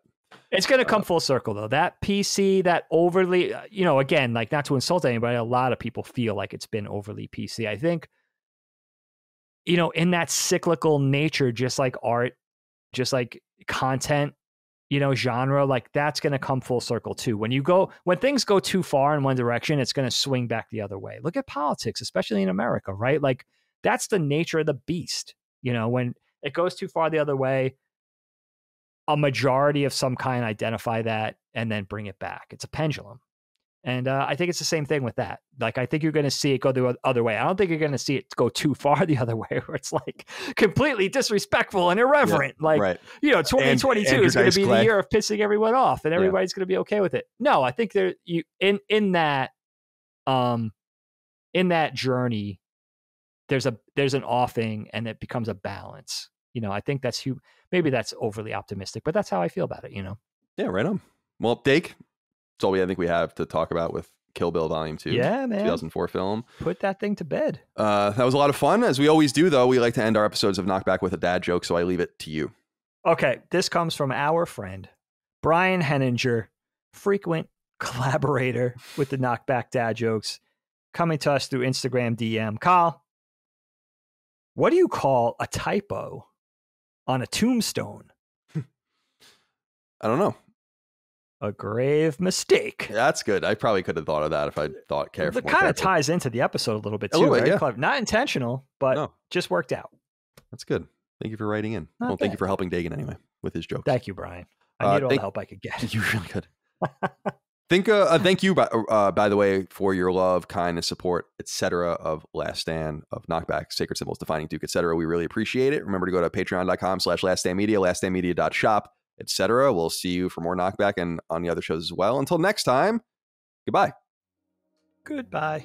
Knockback, a retro and nostalgia podcast, is a product and trademark of Last Stand Media and Collins Last Stand LLC, and is recorded from Central Virginia and the Philadelphia suburbs, USA. The show was conceived by and is produced by me, Colin Moriarty. My co-host is Dagan Moriarty. Knockback's executive producer is Dustin Furman, and the show is edited by associate producer Ben Smith. All of Last Stand's theme music is by Ramon Narvaez. As you know, all of Last Stand Media's shows, including Knockback, are fan-funded on Patreon at patreon.com/laststandmedia. The following names are at the producer support level or higher on Patreon, and we're grateful for your kindness and generosity.